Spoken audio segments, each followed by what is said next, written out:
I'm back in studio. I'm back with my Starbucks drink, and I'm not happy about it. I'm missing Arizona. But we'll talk about all this going on in the desert today on the DLS Rangers podcast.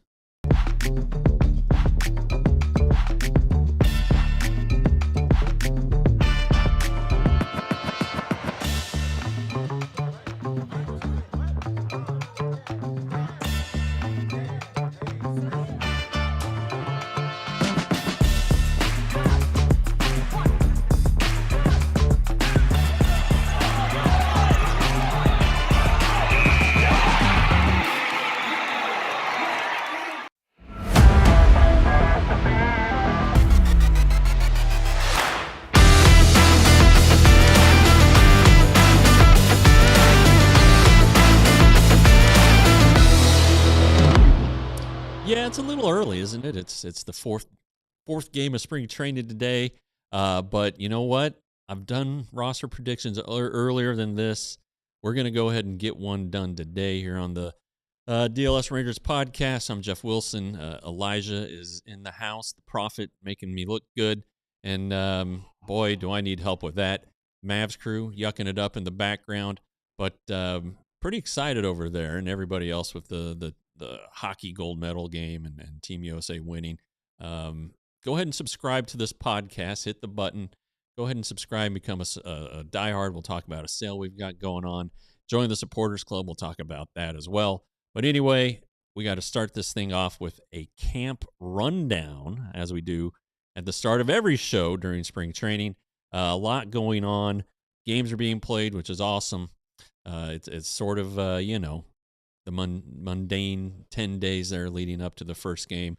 Now you're into games and feeling pretty good about it. Probably the first couple times through the rotation, then it's going to get boring again. And then it'll get exciting at the end as roster spots are finally handed out. But let's go ahead and start with the big news, which happened Saturday morning. Cody Freeman, the second baseman, the third baseman, the utility guy, stress fracture in his lower back. He's going to be out 4 to 6 weeks. That's just no baseball, so he's going to be out a little bit longer than that. So he's out of the second base hunt, out of the opening day roster hunt. And, it's a shame. I don't know that Cody was going to make the opening day roster. I think he definitely had a chance to do that. But now he's going to have to sit back and watch and get healed up. Back injuries I'm familiar with, unfortunately. And, this one's a stress fracture, fortunately. So it's small.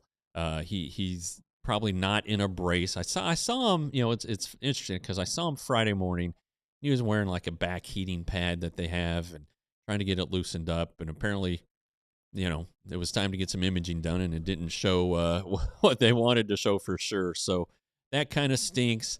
We'll talk about this a little bit later, but that means that the 5-man competition's down to 4.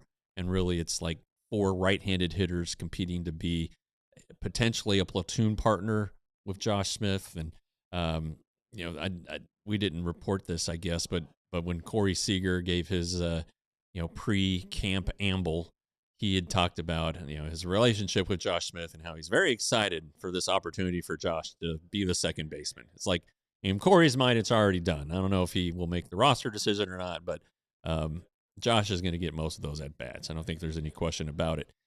Starting pitchers, we had Nathan Eovaldi go on the first day of games. 2 innings, gave up 2 home runs, both in the second inning, 3 runs, 3 strikeouts. The first home run was a no-doubter from Salvador Perez. The second one was what I like to call an Arizona home run. It's one of those high fly balls that everybody thinks is an easy out, and that is an easy out in every ballpark in baseball. But this one just kept carrying and got over the fence. Michael Massey hit that one for a 2-run homer. So the Rangers were not at all displeased with how Eovaldi pitched. And, he was, both of those home runs, I think, came on splitters. It's a pitch he said he's had trouble with during live BPs and bullpen sessions. So he's trying to get that, which is probably his best pitch, trying to get that dialed in for the regular season. Don't read anything into the results. He didn't walk anybody, threw a lot of strikes. So good work by him. And then the next 2 days, Rockers started Saturday against the Cubs, Mackenzie Gore yesterday against the Rockies. Neither finished 2 innings, but got to their pitch counts. And, the results were, again, nothing to worry about. 1 run allowed by Rocker, a couple by Gore. Gore's in the rotation. Evaldi's in the rotation. We'll talk about we'll talk about Rocker in a little bit. Leiter is starting today. We'll get to the lineup here in a minute. But when you kind of look at the position players who are doing well, Jake, you have noticed, and so have I, that Sam Haggerty is doing really well. He had 3 hits and all 3 RBIs for the Rangers on Saturday as he played second base. He was in center field yesterday, or maybe it's today. Anyway, center field. So those are the 2 spots he's going to be playing primarily this spring. He can play all 3 outfield spots. He's looking good for a roster spot. I think that's good. Go ahead and put that one in pencil. I just have it in pencil right now. Justin Foscue is having a nice start to his spring season. And look, this guy's got a hit, right? I mean, that's the deal for him, and he knows it. He says it every spring. As long as I hit, everything's going to be okay. He has hit in the minor leagues. He has not hit in the major leagues. Now, of course, it's an incredibly small sample size, but the results have not at all been encouraging. Trouble with the fastball, but he does hit left-handed hitters, or left-handed pitchers, rather. And the Rangers need that. There's no question about it. They absolutely, positively need that. He can play second base, although he's not mentioned at all in this whole offseason in these conversations about being the starting second baseman. He can play first base, which he's done. Seen him working out there pregame, working on pickoff throws, working on a variety of things. So he could probably play first base. I would say better than like Josh Smith or Ezekiel Duran. I mean, if you're looking for a true backup at first base and a true backup at designated hitter, right-handed hitter, maybe Foscue. Maybe he finally gets a chance. The interesting thing about that, when asked about it last week, Skip Schumaker said, clean slate. So what does that mean? I don't know. Were people against him in the previous coaching staff? I don't know, but he's taking advantage of these opportunities that he's getting. Again, Leiter today. Let's take a look at the lineup. A very not good lineup. That's about all I can say about it. Elijah, you got the lineup? Yeah. So here's the deal with this lineup. You're going to see a lot of guys. Haggerty's in center today. Danny Jansen, who's on the team, he's going to be behind the plate. And then there you go. A bunch of roster hopefuls and a bunch of guys who, let's just say, like Cam Colley's not going to make the roster, right? Jose Herrera, he's a catcher at DH. He has a chance. Leiter, of course, is going to be on the roster. That's the one you're going to be looking at today. But this is what happens, as I tweeted earlier, when West Valley teams have to go east of the airport. All right, basically, Maryville's the cutoff point. If you get to Maryville, which is halfway between Surprise and the airport, you'll get some regulars, some bigger names that go over there. East Valley, unless it's like the wives want to go out that night for dinner in Scottsdale, you're not going to see a lot of Corey Seagers or Brandon Nimmo's, etc. You're not going to see the regulars out there. So this is what you get. Not a very noteworthy lineup, but the Rangers didn't send their best the other day to Mesa, and they ended up pulling out a win there. So anyway, not a great lineup out of that group, though. Andrew Velasquez, who played for the Angels at one point, he's trying to get a job as an infielder. Tyler Wade, I think he also played for the Angels. I don't know. He's been around a lot, and that has nothing to do with his personal life. And that what's that girl's name? Something Alex something. She was dating Braxton Berrios. Anyway, she's pretty attractive. This is stuff my wife fills me in on. I don't know the social stuff. The wife, she's way up on it. Follows Claire Smith and Alex Earl. There we go, Alex Earl. Thank you very much, Prophet, for that one. Now she went from Tyler Wade to Braxton Berrios, the wide receiver with the Dolphins, and now there's these Tom Brady rumors. Good for Tom. Good for her. Hey, be yourself. All right. So that's pretty much the camp round up as far as news and things to look for.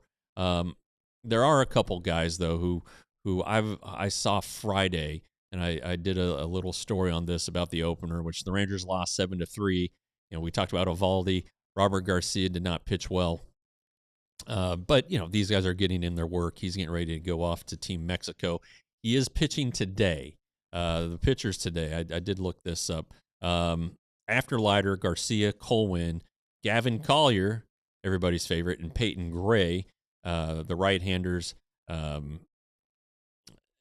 As far as like minor league extras you might see in the game, Bubba, Anthony Hoopy Tui Onotoa, he's back in the organization. He's a guy who you might see. I mean, a couple years ago when the Rangers traded him to the White Sox for our good buddy, whose face I could see right now in my mind. Anyway, they traded him, and there are a lot of people who are upset about that, and I understand, and I get it. But he was throwing hard and all that stuff, and everybody thought, man, he's going to be a shoo-in for this White Sox team because they're terrible. And I'll be darned if he it just didn't happen. So hopefully, because this is a good guy, he's a nice kid, and he still throws hard. Hopefully, he ends up making some noise. Probably a Round Rock guy, I would guess, to start the year, and you never know. You never know. If he had a lot of fans on his side when he was traded, and everybody was like, that's a tough one to trade. Well, they did it, which is fine and understandable because the Rangers just were not hitting left-handed pitchers at all. And so we'll see what happens there. That's an interesting one, another name to watch for later in the year. Who else we got pitching? Aiden Anderson, who seems to be available every day as a just-in-case player.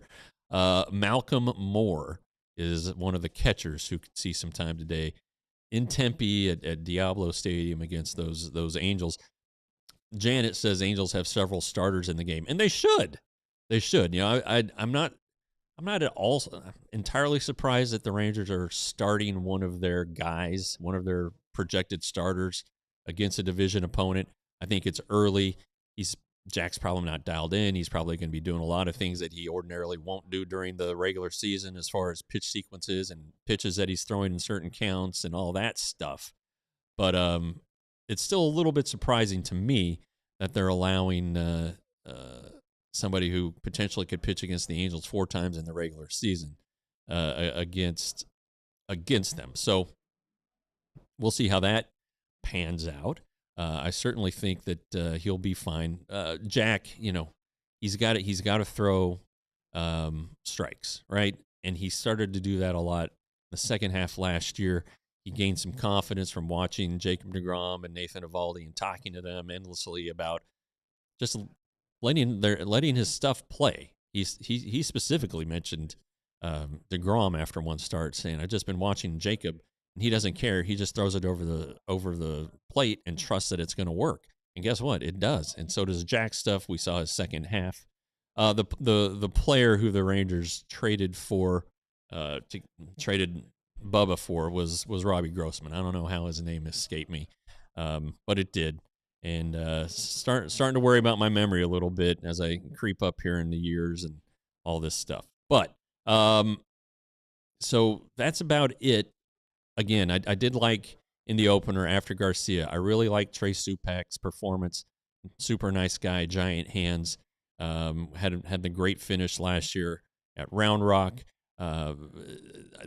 We saw Gavin Collier, who's pitching today, struck out didn't get strike out 2 batters, but got 2 quick outs, 2 out walk, and double, and that's his deal. He's got to throw the ball over the plate, something he's been working on, something that has slowed him down and kept him from maybe getting into the majors, but he's working on it and had been pretty good. And it's okay to walk guys, but when you only pitch 1 inning and you face 4 guys and one of them walks and scores, that's a little bit of a problem.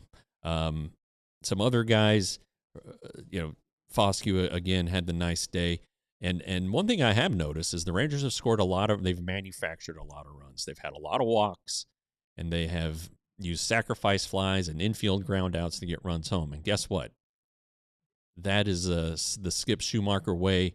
The offense wants to be able to score however it can after being barely able to score at all last year. So some good stuff early on, but again, it's early. And again, it's too early to do a roster prediction, but we're going to do that right after this on the DLS Rangers podcast. And this episode is brought to you by our friends at Prize Picks. Leaders in daily fantasy, go to prizepicks.com/DLLS. Make a $5 lineup, and you will get $50 in free lineups. What is a lineup? It's 2 to 6 players. You select whether they'll have more or less in a particular statistical category. You can do it for as little as $1. As everybody knows, I do it frequently. And I have already made a lineup for tonight's NBA games. Cade Cunningham, more than 6.5 rebounds. Dylan Harper, more than 17 points, rebounds, and assists. Ace Bailey, more than 6.5 rebounds plus assists. And then Lauri Markkanen, more than 4.5 rebounds. It's that easy. It's that cheap. It adds to the sports experience, just watching games and learning about sports. You can do Major League Baseball spring training was a little dicey. But anyway, prizepicks.com/DLLS. And we also want to give a shout out to our friends at Wild Fork Foods, Meat and Seafood Market. They are the best butcher in the Metroplex, 9 DFW locations. You can also become a member for $29 a year. Get free same-day or next-day delivery. Go to wildforkfoods.com. Just put in your email address, and you get access to their weekly newsletter and notifications about what's hot at Wild Fork Foods. Well, the meat is not hot. It is flash frozen. Frozen is better. It helps contain the flash frozen is better. It helps contain the nutrients better than when you get a hard freeze on a certain piece of meat. It also thaws faster, so you can buy something that day that's flash frozen and thaw it out and make it up for dinner. Wild Fork Foods, they've been our sponsors here since the wintertime. They're our friends. They are great people. Go to one of their 9 DFW locations or visit wildforkfoods.com. Hey, one other injury that I forgot to mention with the Rangers. Winston Santos, we talked about how he had impressed early on and how the thing that Skip Schumaker loved during Santos' live BP was how he got hit on the glove and the palm with a line drive and didn't want to leave the appearance. Skip said other veterans might have done it, other guys who are young might have done it, but not Winston. He stayed in there, and we saw him the next day, and he had like a pad on his hand, and but Skip said no, he's okay. Well, on second thought, he does have a fracture in there on the left hand, and he is going to be down 4 to 6 weeks. So the injury woes continue for poor Winston, who missed a lot of last season with a back deal, probably very similar injury to what Cody Freeman's dealing with right now. So that's kind of a bummer for Winston. But the good news is, I guess he can probably still play catch or keep his arm active. So it may not be a huge buildup for him. Anywho, let's go to this roster prediction. I wrote about it today over there at alldls.com/Rangers. I would encourage you guys, and we'll do it again here in a minute, to consider, if you haven't already, becoming a diehard. Anywho, again, Skip Schumaker isn't quite as forthcoming, I guess, or willing to give into our early questions about lineups and roster construction. Kennedy, the other day, God bless her, asked very harmlessly, well, who's going to be the DH against left-handers? And Skip was like, I don't know. It's too early. Probably the catcher who's not hitting that day, who's not playing that day, rather, behind the plate. I think that's an option. Some other options probably will come to light here in what I shared. And Benny, I did see your tweet, and I'll mention it here in a second. Anyway, rosters, 26-man rosters, 13 pitchers, 13 position players. You can have less pitchers, but you can have fewer pitchers, but you cannot have more than 13. All right. Anyway, so the rotation. Well, we already know 4 of them. DeGrom, Evaldi, Gore, Leiter, potentially in that order. And then I went with Kumar Rocker. I know I've been going back and forth on this one with Latz and who really deserves it. I think he pitched so well last year, and I think he's confident that he's only going to get better here and that he's learned some things. But man, and this is just a straight reading of the tea leaves. Everybody's been going wild about Rocker. They just think he looks great, and he's doing the things like slide stepping and throwing strikes, which is pivotal for him. Uh, Working on his changeup, throwing it, just all the things that it sounded like he needed to do before camp. He's doing. Now, granted, it's been two bullpens alive and one game, but he is definitely showing things, and you hear a lot about him, a lot of buzz about Kumar Rocker, and then of course, first round pick in 2022. After the deal with the Mets, had shoulder surgery after they backed out of couldn't come to an agreement with him as the 10th round pick in the 2021 draft. Was throwing before the next draft. The Rangers went ahead and took him. Then and then he blew out the elbow. Returned in 24, pitched so well. And then last year, some deficiencies showed up. Well, hopefully he learned a lot from that. He appears to have. So there are a couple different things the Rangers could do here that relate to the bullpen. Speaking of the bullpen, 8 guys in the bullpen. I've got Garcia, Martin, Diaz, Junis, Wynn, Alexander, Jacob Latz, and the Rule 5 guy, Carter Baumler. So this Rocker Latz decision, or the 5th starter decision, has a trickle-down effect here on the bullpen. And so does Baumler, who, Rule 5 guys, he absolutely, positively has to be great this spring. And under Rule 5, guidelines and rules, whatever, and we've talked about this a lot, he has to stay on the active roster all season. By active roster, that means 90 or 91 days. So you could tuck him away on the injured list for a while, try to hide him that way if it's not going well. But this guy, needs to win the roster spot, and then he needs to, stay on the active roster. It's going to be hard for him to do because there are a lot of good arms currently in camp. But so I think the bullpen, and I think the Rangers think this too, I think they think the bullpen works better with Latz in it. I mean, he showed it last year that he could be really good. He enjoyed it as much as he did starting. He's happy either way, he said, although he'd be much happier as a starter. But he can go multiple innings. He can get out both right-handed hitters and left-handed hitters. So I just think that there's a better fit. I think the Rangers think there's a better fit for him in the bullpen. Plus, they can use him such that he would stay stretched out enough where if he had to make a spot start or even jump back into the rotation for an injury, he could do it.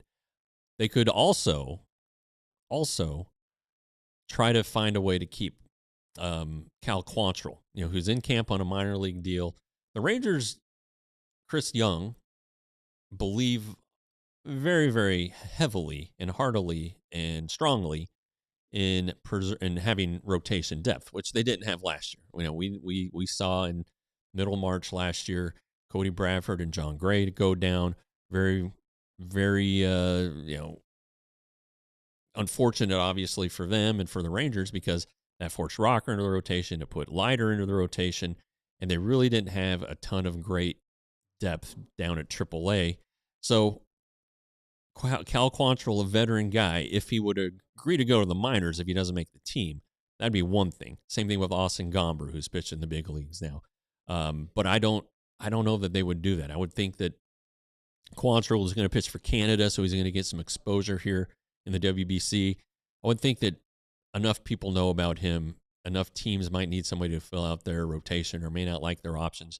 He could get a deal. He could get a deal with another team, which the Rangers wouldn't stand in front of. However, if they said, hey, we're going to put you on our 40-man, we're going to put you on our active roster, but you're going to be in the bullpen, would he take that? I think he might. So, but doing that would then cost maybe Baumler, and I can't imagine it, but Colwyn has options. So I don't know if that would happen or not, but one thing to think about. But Baumler's been good. His curveball, Skip Schumaker says, is a real thing. The fastball's been fine. He pitched the other day, did great. So, and then one other guy I want to mention is Josh Sports. Okay, he is got his heart set on making this opening day roster. He thinks the velocity is coming. He is a non-roster guy. I think the Rangers would love to have him, but I don't know that the velocity is going to get there. He may need a couple weeks to more after spring training to build up before he becomes an option. He had a lot of work done on that shoulder, man. So it's taken a while.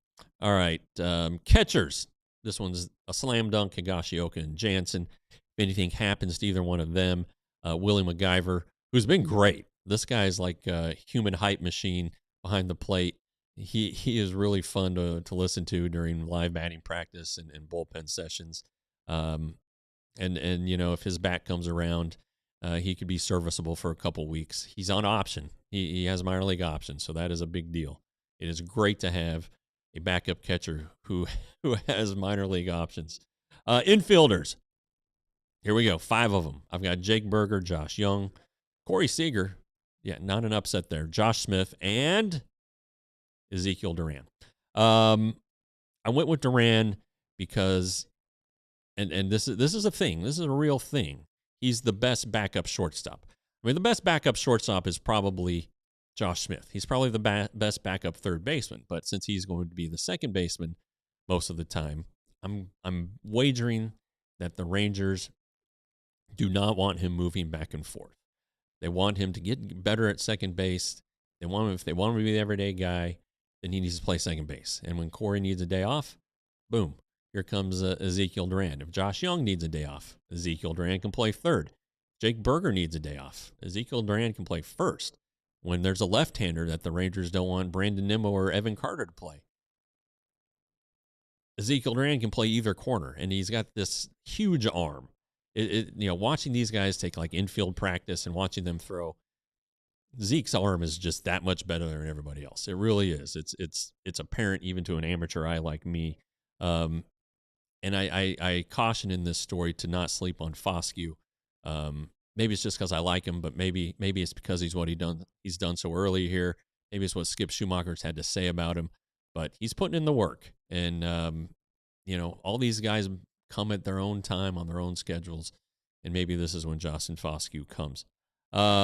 Outfielders / DH. I've got 6 of them: Wyatt Langford, Evan Carter, Brandon Nimmo, Sam Haggerty, Jock Peterson, and Benny didn't like this, Mark Canha.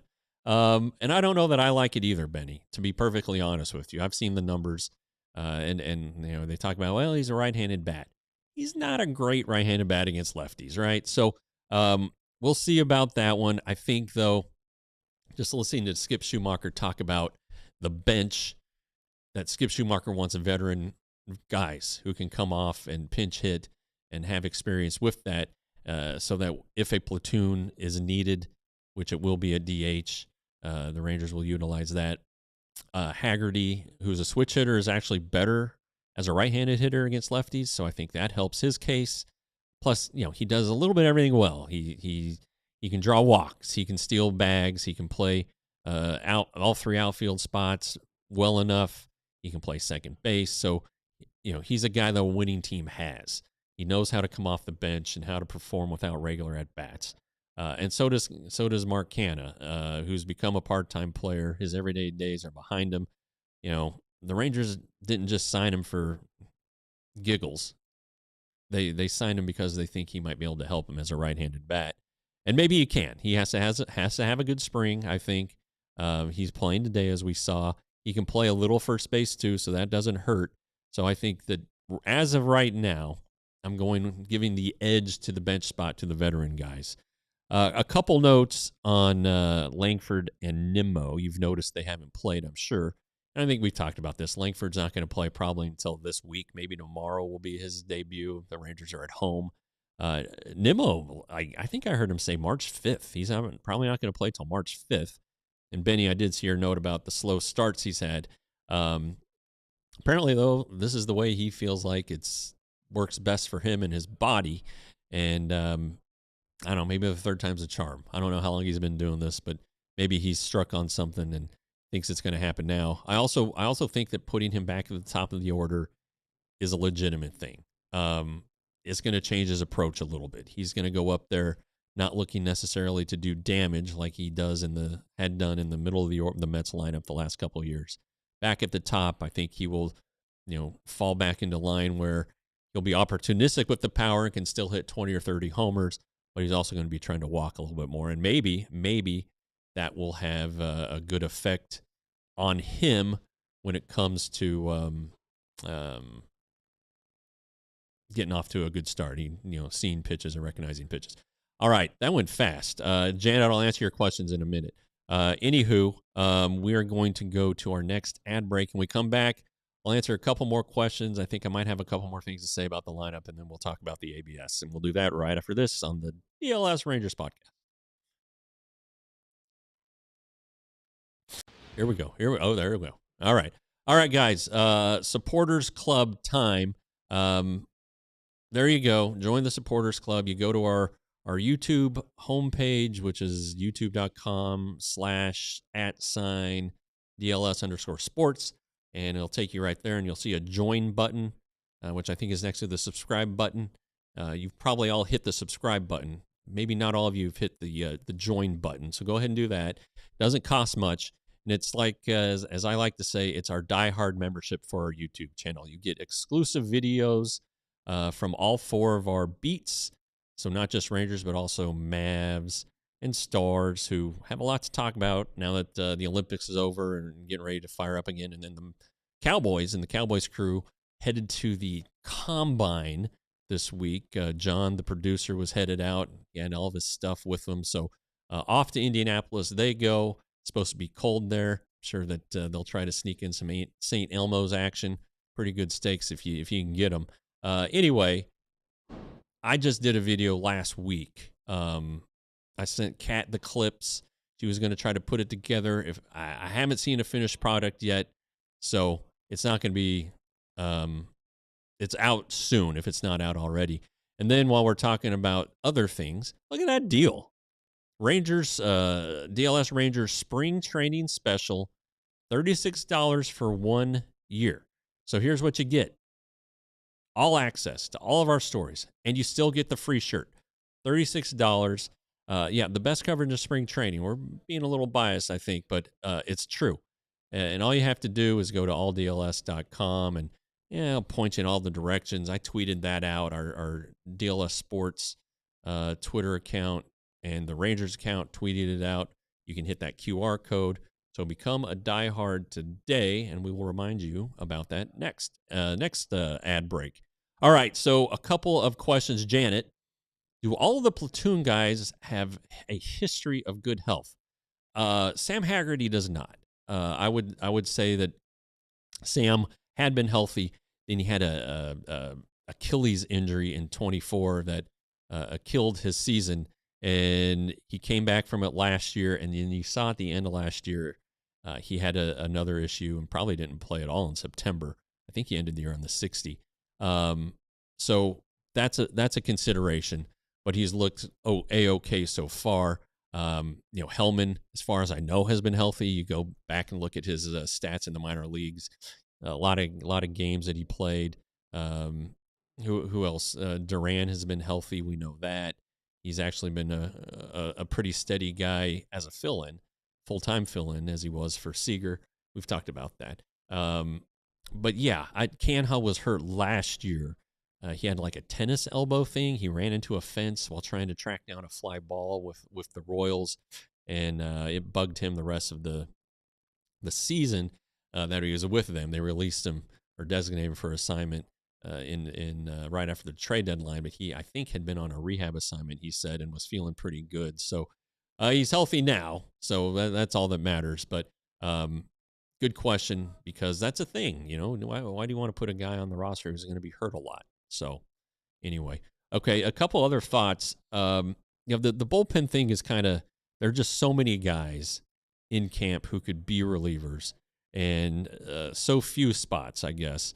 The Rule 5 thing and the Latz and Rocker decision are kind of hanging over the team. If Rocker doesn't make the team, he goes to AAA because they are not messing with him in the bullpen at all. They want him to start to be depth. They believe he's got big league, not just big league stuff, but like really, really good big league stuff. The stuff that not a lot of guys have, and he could be a really, really, really good starting pitcher. Among the guys, and I'm the president of the Robbie Alstrom fan club, and he pitched well yesterday in his inning, a walk and 2 strikeouts, scoreless. Patrick Murphy, who would have made the team last year if he hadn't gotten hurt late in camp, he's a good one. Supak, a couple club officials have said keep your eyes on him.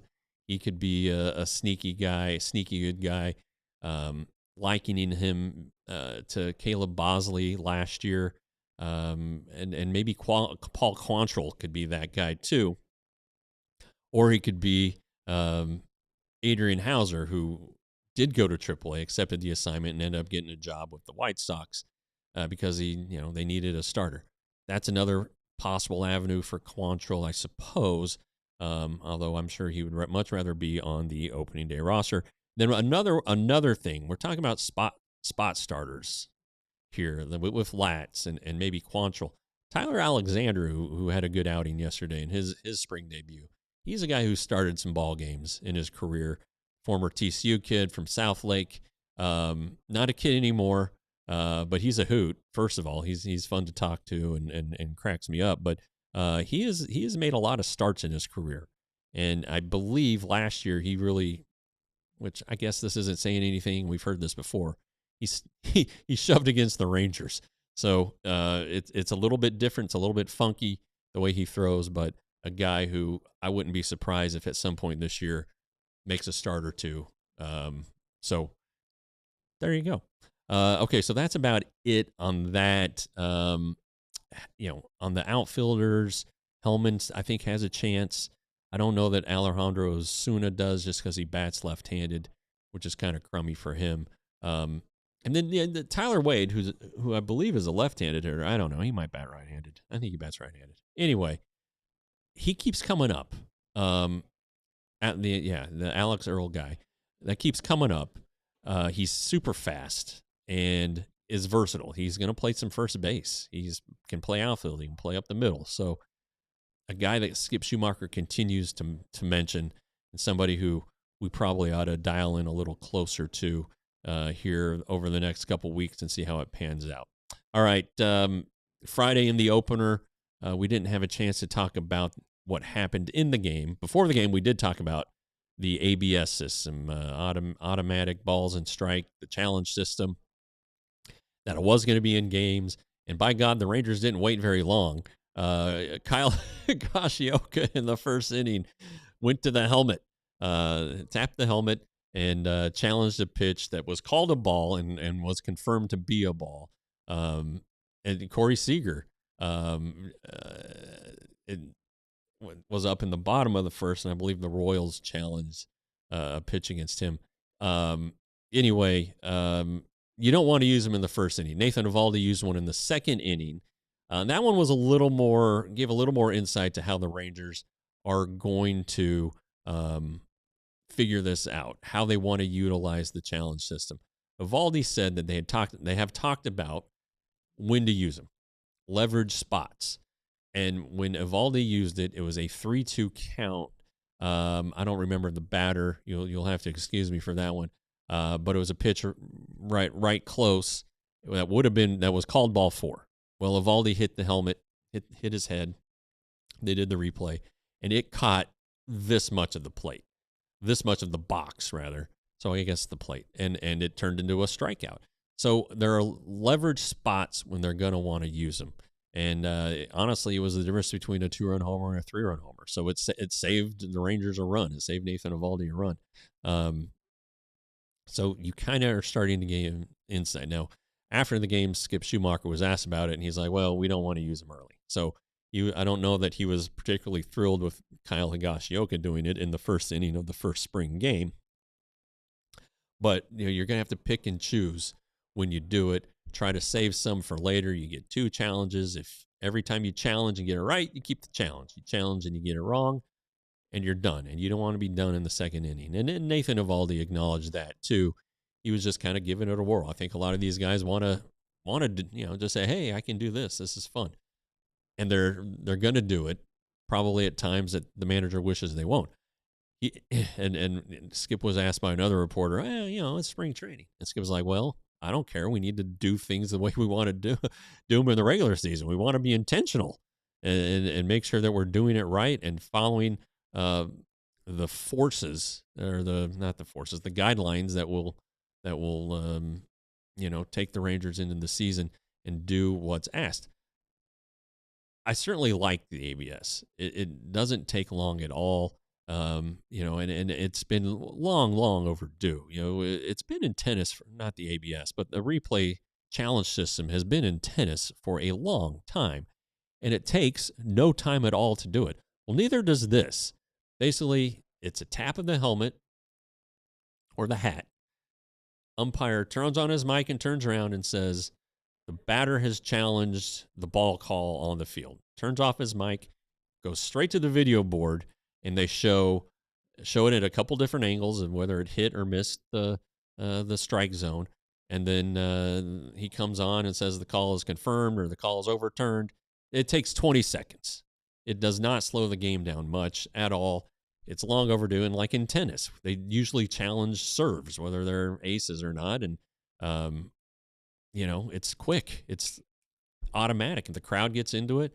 So I think there's maybe the Rangers can raise some money by getting a sponsor for the challenge system. MLB would probably want a slice of that. Will the scoreboard show the status of challenges? I'm not sure. It does mound visits, right, Janet? It's another thing that probably it should. I don't think it does on the spring scoreboards. They're not as elaborate as the scoreboards in a major league ballpark. I would hope that it does, though, because that's a pretty important facet of the game.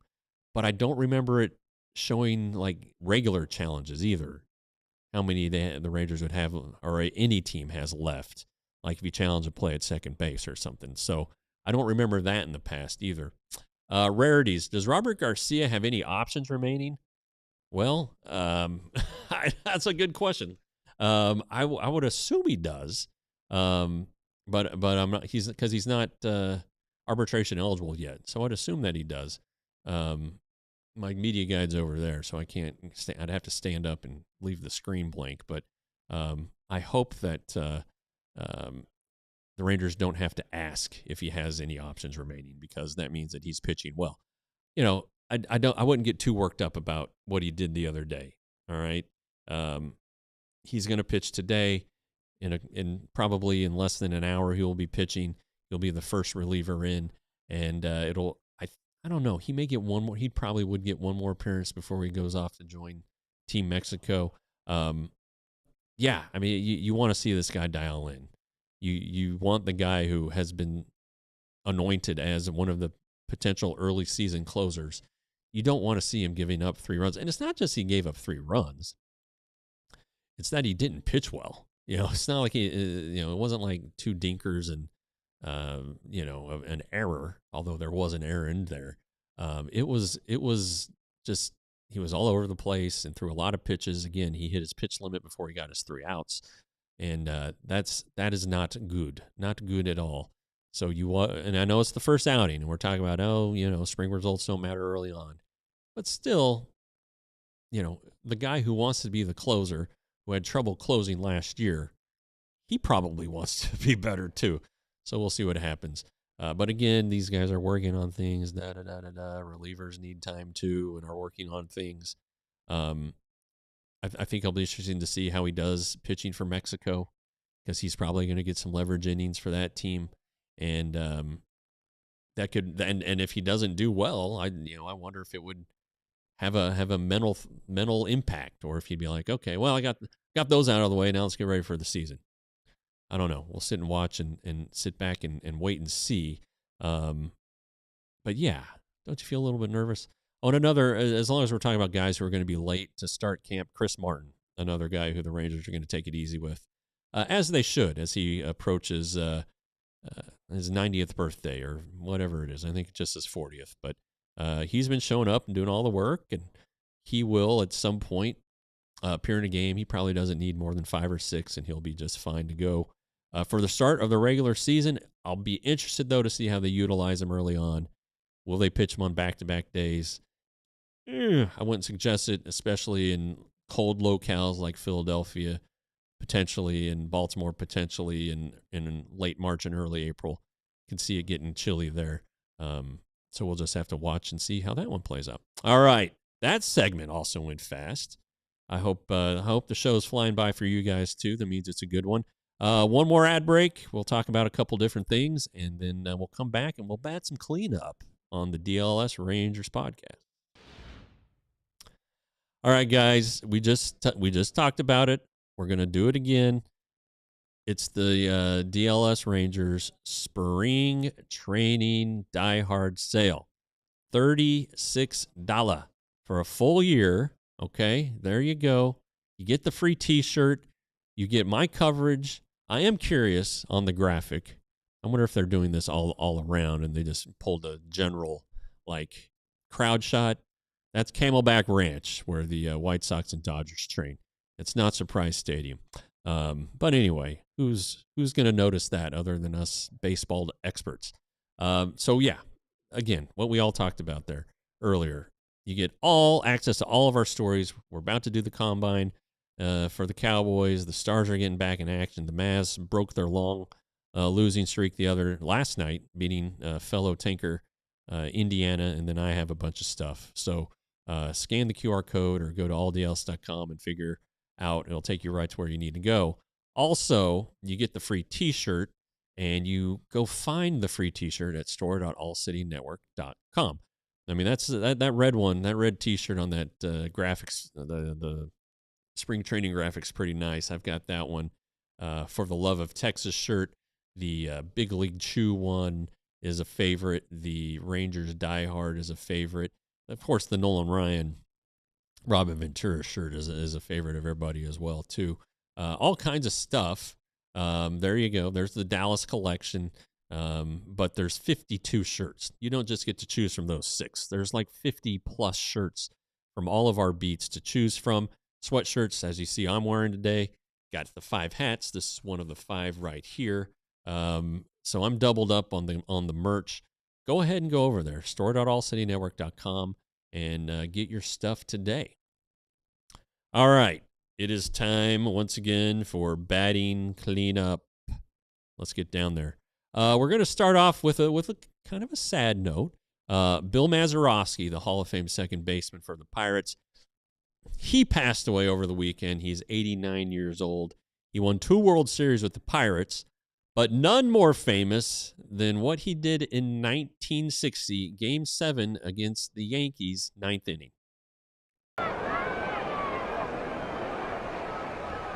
There's a drive hit to deep left field. Look out now. That ball is going down. World Series is over.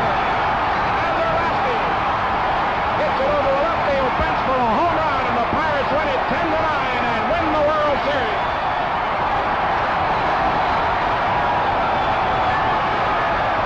And the fans go wild. That's a fantastic video. So much to pull apart from that one. One, it was at Forbes Field, which no longer exists. Ralph Terry, I believe, is the Yankees pitcher who gave up the home run. The Yankees had just taken the lead in the top of the 9th, and it looked like, oh boy, another Yankees World Series. But no, and then Bill Mazeroski, who was not a big guy. He was known for his defense. Went to 7 All-Star games, though, but still known for his defense. He's the guy who hit it. Got into the Hall of Fame in 2001. One of the Veterans Committees put him on there. Anyway, that video, how about the fan control? I mean, there were more fans at home plate than teammates. I don't think that would fly anymore. So that's pretty cool. That was fun. You know, these guys are all good guys. They're not out there trying to beat them up. But you can never be too sure these days. So a fun look back at Bill Mazeroski. A couple injuries from around baseball. Merrill Kelly, who the Rangers acquired last year at the trade deadline, his lower back is barking, and he had an MRI. I think the The results are pending. They're expected today. He's already been named the Diamondbacks opening day starter after he resigned with them in the offseason for, what, $240, I think it was. A lot of money. He's had notorious cramping issues, right? And so that's been a deal in his legs. But the back, he is an older guy. He doesn't have a lot of power in his delivery. So maybe it's just one of those spring things that happened to John Gray a few years ago. He got scratched from a start because his back was sore. Well, they went and got imaging. Everything was fine.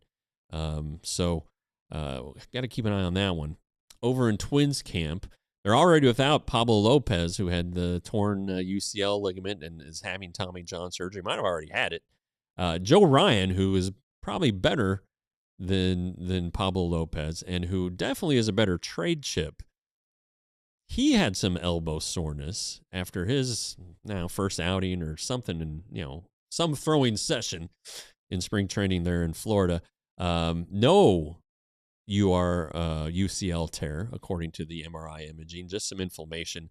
So I guess that's good news. Now it's going to throw him behind schedule, obviously. He's going to have to rest and may not be ready for opening day. Of course, I don't know that it's going to matter one way or the other with the Twins' success this year after they've dismantled most of their roster at the trade deadline last year.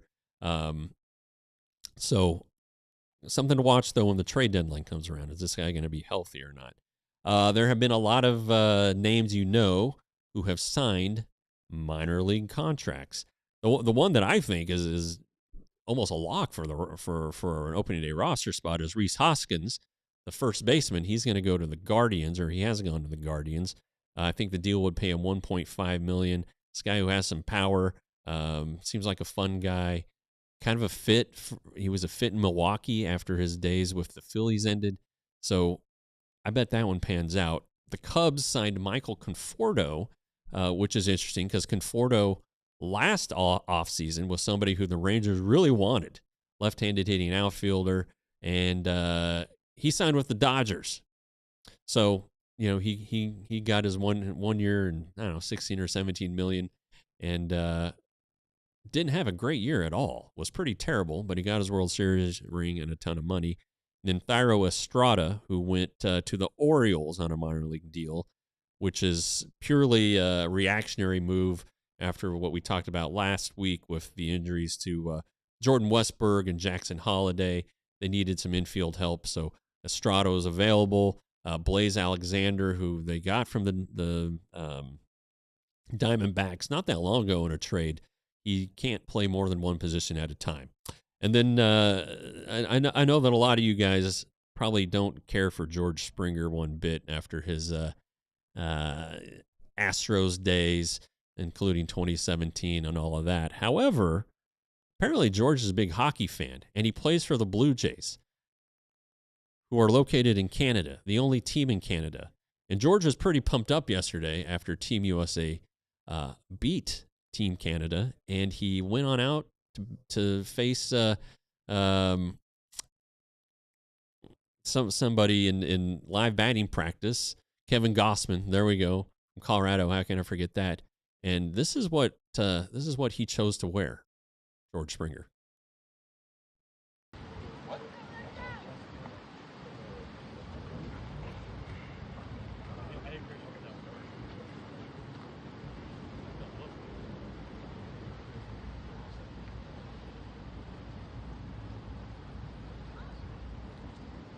That went over well. But boy, that was a pretty glorious looking jersey there. So thanks Keegan Matheson for posting that on Twitter, one of the Blue Jays beat writers. I know I've said this before. George Springer, one of the public enemy number ones that was shared by a lot of guys when he was with the Astros. George grew up with a stutter. And one of my best friend's oldest son has a stutter, and George and has formed a relationship with Mateo Sanchez. And Mateo, what a kid, now in high school, who is not afraid to speak about his stutter and is kind of out there on the forefront of stutter awareness. So that's pretty awesome. So George Springer's done two cool things in his life: Mateo, and then that jersey yesterday. I hope you guys watched that game. I know a lot of guys have talked about it. That was like the whole purpose of the MAV show today was selecting the 2028 men's basketball Olympics team, and Cooper Flag will be on it, and I think they'd be crazy if they didn't put him on it. But it's been talked about earlier in camp. We talked to a couple guys about would you like to play in the Olympics? In 2028, it's going to be in LA. They can play at Dodger Stadium. They probably are going to play at Dodger Stadium regardless of whether major league players are going to be allowed or not. And of course, they likely wouldn't be. They allow minor leaguers to play. But during the Summer Olympics are right there in August, a big part of the season. Can't imagine that baseball would shut down like the NHL does. I can't imagine, a team would be willing to let their pitcher, let's say Jack Leiter, go pitch, go make a start in the Olympics, then come back and rejoin the rotation. I just can't see how it's feasible, but they would love to do it. They think that would be fantastic. And I know some other guys have talked about it. I think Aaron Judge has talked about it. The World Baseball Classic is, the Rangers, or I'm sorry, not the Rangers, but it's the baseball Olympic tournament. All the best players from around the world play for their countries. It's coming up. Starts next week, right? Yeah, starts next week. And going to have to settle for that one. They can do it during spring training. No regular season games are missed. No stopping the season. Now, if they were to shorten the season, maybe, right? Let's shorten that, cut 16 games off the season. We willing to do that? I don't think so. Not unless salaries come down with that. Anyway, it's fun to think about, though, putting a U.S. Olympic team out there. But again, we're going to see the U.S. Olympic team, in theory, here in the World Baseball Classic in a few weeks, with Judge and Bobby Witt and Schwarber and Harper, and Paul Skeens is going to pitch on it. So there are a lot of guys, a lot of great players who are going to be out there. I did enjoy watching the end of the hockey game yesterday, and I made my wife watch the medal ceremony just so we could see the Canadians. Man, I can't imagine any place they would have rather been anywhere else than accepting the silver medal. And I've seen some stuff on the Twitter today from Canadians who are upset. Oh, well, the Team Canada was the better team. Yeah, all right. If you want to take that as your consolation, that's fine. You didn't win the game. Didn't win the gold medal. You lost the gold medal in a sport that you've dominated historically. And I don't know. Did Canada invent hockey? It's definitely their national sport. So tough S there, Canada. Yeah. All right, let's answer some questions real quick here. Speaking of John Gray, has he officially announced that he is retired?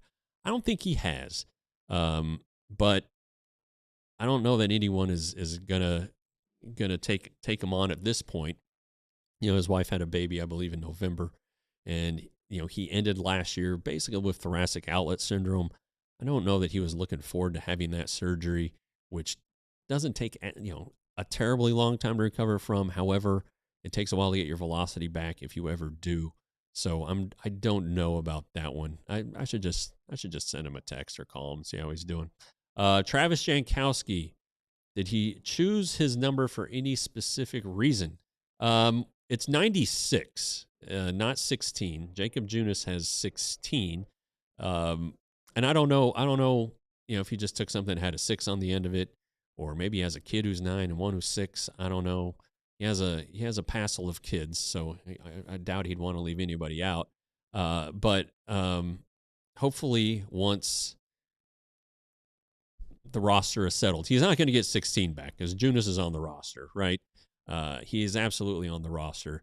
So I think that he could upgrade Jankowski. He could upgrade his number, but 96 is unique, and none of the coaches have these awesome numbers. Corey Ragsdale's 64, I think.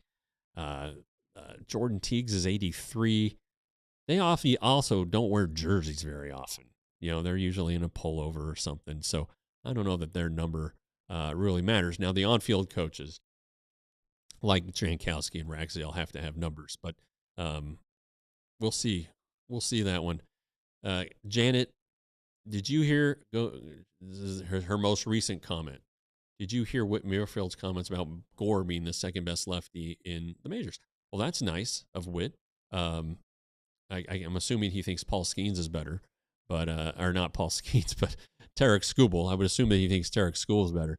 Gore is fun to watch pitch.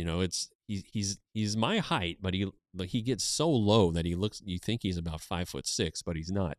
I saw his live. It looked like he was working on his breaking ball, and maybe wasn't happy with where it was because he was throwing a lot of them.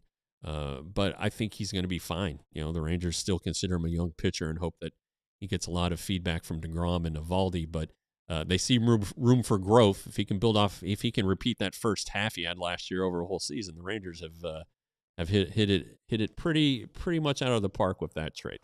All right, that's it for today's show. We're back Wednesday and we're back Friday again. 1 o'clock. Okay, when I'm here, it's going to be at 1. When I go back next week, we haven't talked about it yet, but it'll be maybe a little bit later, maybe a little bit earlier. Got to get with Kat. Got to see what the Mavs and the Stars are doing with their pre and post game shows. But anyway, that's it for today, Monday. Hope you guys have a good week. Hope you got through the Mondays, and we'll see you next week. Next time, Wednesday, 1 o'clock on the DLS Rangers podcast. We all silly like the mayor.